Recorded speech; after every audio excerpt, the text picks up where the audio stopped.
প্রায় এক যুগ পর প্রবাস থেকে বাংলাদেশে গেছিলাম পরিবারকে সারপ্রাইজ দেওয়ার জন্য, না বললা মনে মনে ভাবছিলাম যে কারোরে বললা যাব না, পরিবারের সবাইকে সারপ্রাইজ দেব, গ্রামের মানুষকে সারপ্রাইজ দেব, সবাইকে সারপ্রাইজ দেব। ভাই এক যুগ পরে কারোরে না বললা দেশে গিয়া নিজেই যেন সারপ্রাইজ হয়ে গেছি।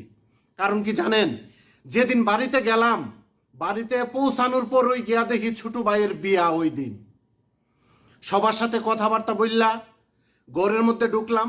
ঘরের মধ্যে ঢুকার পরে বাবা আসছে। বাবা আইসা বলতেছে, কিরে তুই হঠাৎ করে কারোরে না বললে আইসা পড়লি, কি অবস্থা, তোর শরীর টরীর ভালো আছে তো? আমি বললাম যে হ্যাঁ ভালো আছে। তো গিয়া ওই যখন দেখলাম যে ছোট ভাইয়ের বিয়া, অথচ আমার মা বাবা বড় ভাই পরিবারের মানুষ কেউ আমাকে বলে নাই, আমি সারপ্রাইজ দেওয়ার জন্য না বললা গিয়া এই পরিস্থিতি দেখলাম। তো বাবা বলতেছে তোর শরীর ভালো? আমি বললাম যে হ্যাঁ। পরে বলতেছে ঘরের কাজটা শেষ হইল না, মাত্র অর্ধেক কাজ আরো বাকি আছে, তুই এই পরিস্থিতিতে আইসা বললি, ঘরের কাজটা তো শেষ করে আসতে পারতি। তখন আমি বললাম যে আসলে আমার ভালো লাগে না, অনেক দিন হয়েছে প্রবাসী গেছি, এর জন্য আইসা পড়ছি, দেশে কিছুদিন থাকবো। পরে বলতেছে কত মাসের ছুটি আইসত, কতদিন পরে যাইবি? আমি খাইছি নি না খাইছি আমার কি অবস্থা আর কোনো খবর নিতে রাজি না। কতদিনের ছুটি গেছি, কত মাস থাকাম, এগুলা জিজ্ঞেস কইরা বাবা গেছে গা, মা আইসে, মা এসে গলার মধ্যে দইরা বাবা তুই এতদিন পরে দেশে আইসত, কি অবস্থা, তোর শরীর স্বাস্থ্য ভালো নেই, তুই জানাইছত না, এই না সেই না, না জানাইয়া দেশে আইলি, কি ব্যাপার? তো পরে বললাম যে মা আমার তো এই অবস্থা, আমি আসলে তোমাদেরকে অনেক মিস করতেছি, এর জন্য আইসা পড়ছি তোমাদেরকে সারপ্রাইজ দেওয়ার জন্য। তো সারপ্রাইজ দিতে আইসা আমার কাছে মনে হইতেছে আমি নিজেই এখন সারপ্রাইজ হয়ে গেছি। পরে বলতেছে হ্যাঁ তোর ছোট ভাইয়ের তো এখন আজকে বিয়ে, একটু পরেই তো রওনা দিয়ে যাইব, তুই কাপড় চোপড় পাল্টাই এলো, ফ্রেশ হয়ে এলো, ওই তো ছোট ভাইয়ের সাথে যাইতে হবে। তখন আমি আমার মারে বললাম যে মা আমি যাব না, আমি শারীরিকভাবে আসলে একটু অসুস্থ, অনেক রাস্তা জার্নি করে আইসি, প্রায় 10-12 ঘন্টা রাস্তা জার্নি করে আইসা আমার ভালো লাগতেছে না।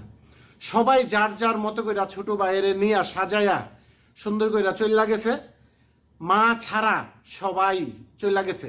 মা মার কাজে আছে, আমি আমার রুমের মধ্যে কাপড় চোপড় পাল্টাইয়া শুয়ে রইলাম। যদিও পেটে খিদা, পরিবারের কেউ একবারও বলে নাই যে তুই খাইছত নি, এই কথাটাও জিজ্ঞাসা করে নাই। শুয়া কোন সময় ঘুমাই গেছি টেনশনের থেকে বলতে পারবো না। সন্ধ্যার পরে বাড়ির মধ্যে চিল্লা ফাল্লা আওয়াজ টাওয়াজ শূন্য ঘুম ভাঙছে। তখন মনে হইতেছে যে হ্যাঁ ছোট ভাইয়ের বউ মনে হয় নিয়ে আসছে। তো আমি আমার মতো কইরা শুয়েই রইছি। বউ সুন্দরভাবে নতুন বউ ঘরে উড়াইছে, সবকিছু সাইরা। তখন ছোট বোন আইছে, ছোট বোনাই আমারে গলার মধ্যে দই রাখো, ভাইয়া তুমি কেমন আছো, কি অবস্থা তোমার, এই সেই, তোমার মুখটা শুকাই রইছে।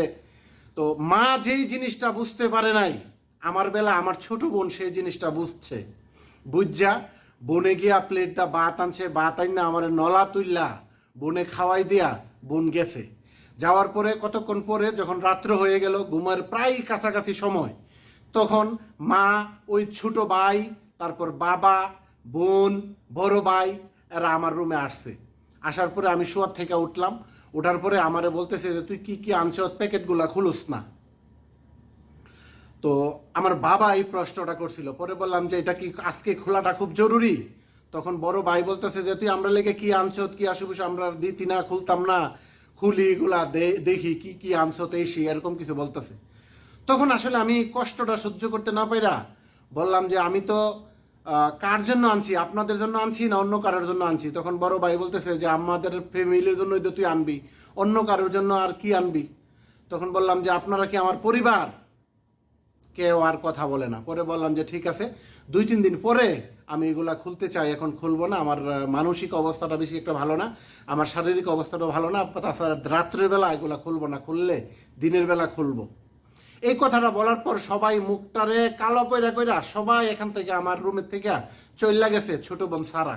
কেউ জিজ্ঞাসা করে নাই আমি খাবার খাইছি নি, গোসল করছি নি। এই দীর্ঘ এক যুগ প্রবাস থেকে যে আমি প্রবাস থেকে সব টাকা যে আমি আমার পরিবারে দিলাম, এক বোনের বিয়ে দেওয়া থেকে, ছোট ভাইদের লেখাপড়া করা থেকে, বড় ভাইয়ের চিকিৎসা, মা বাবার খরচ, পুরা পরিবারের ভরণ পোষণ থেকে সবকিছু এক যুগ দিয়া হঠাৎ সারপ্রাইজ দিতে যখন দেশে গেলাম, দেশে গিয়া দেখলাম ছোট ভাইয়ের বিয়া, অথচ বড় ভাইয়ের বিয়ার কোনো খবর নাই। সবশেষে কোনো উপায় না পাইয়া পরিবারের এই পরিস্থিতি দেখা 2 দিন পরে ওই বাড়ি থেকে গেলাম গিয়া কিছুদিন গইরা গাইরা আবার বাড়িতে আইসা 2 মাস থাইকা বাংলাদেশে কোনো রকমে যেইভাবেই হোক, সবগুলো আসলে বলা যাবে না, যেভাবেই হোক দেশে 2 মাস কাটাইলাম। 6 মাসের ছুটি গিয়া 2 মাস কাটাইয়া আবার প্রবাসে আইসা পড়লাম।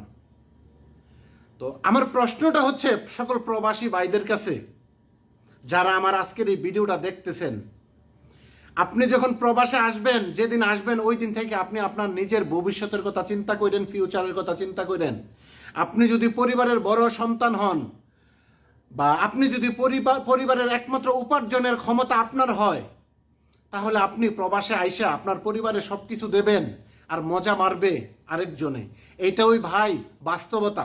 যদিও আমার এই ভিডিওটা হয়তো সকলের জন্য না, তবে আমাদের দেশের অধিকাংশ পরিবারেই কিন্তু এরকম, একজনের প্রবাসে পাঠাইবো, সবাই বৈশা বৈশা খাওয়ার চেষ্টা করে, তাকে আসতে দেবে না। একযুগ প্রবাসে থাকার পরেও আমার পরিবার থেকে আমাকে কেউ এই কথাটা একদিন বলল না যে তুই তো অনেক দিন হয়ে গেছে প্রবাসে গেছত, আবুল তুই দেশে দেশে আয়, আমাদেরকে দেখা যা, দেশে আমরা তো মিল্লা সবাই তোরে বিয়ে করাই, তোর একটা হয়তো তোর বউ বাড়িতে থাকবে, তুই আবার 6 মাসে ছুটি আইসা আবার প্রয়োজনে বিদেশ যাইস। এই কথাটা এক যুগে কেউ বলল না।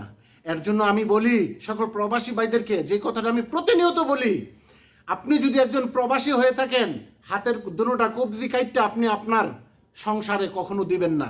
নিজের ভবিষ্যতের কথা চিন্তা করেন। আর না হয় আজকের এই ভিডিওটার পরিস্থিতি কিন্তু, ভিডিওটার মতো পরিস্থিতি কিন্তু আপনিও হতে পারেন বা আপনারও হতে হবে। কারণ টাকা ছাড়া ভাই বর্তমানে কোনো মূল্য নাই, টাকা ছাড়া কোনো দাম নাই। আপনি প্রবাসে আসবেন, প্রবাস থেকে সব টাকা আপনি পরিবারে দিয়ে দিবেন মাসে মাসে, আপনাকে পরিবারের মানুষ বলবে না যে তুই দেশে কারণ মানে আমরা হচ্ছে একজন প্রবাসী হচ্ছে ডিম পাড়া হাঁসের মতো, যতদিন ডিম পাড়া মুরগির মতো, যতদিন আপনি ডিম দিতে পারবেন ততদিন আপনি ভালো।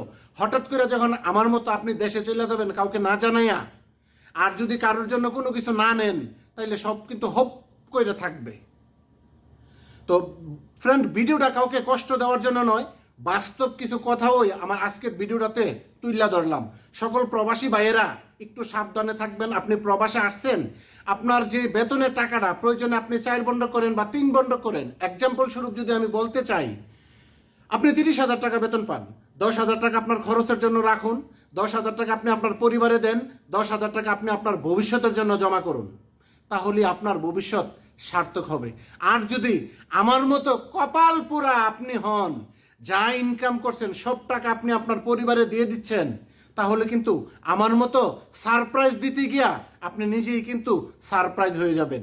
আমি 1 যুগ পরে দেশে যাওয়ার পরে আমার পরিবারের মানুষ বলে আমার ছোট ভাইয়ের বিয়াতে আমি যাইতাম, অথচ তারা আমাকে কখনোই প্রয়োজন মনে করে নাই একটা টেলিফোন করে একটা মেসেজ দিয়া যে তোর তুই তো বিদেশ আসত, এখন তো আমাদের একটা বড় বউ দরকার, তোর ছোট ভাইয়ের বিয়ে করে লইতেছি, এই কথাটা বলার মতো প্রয়োজন মনে করে নাই আমার পরিবারের কেউ।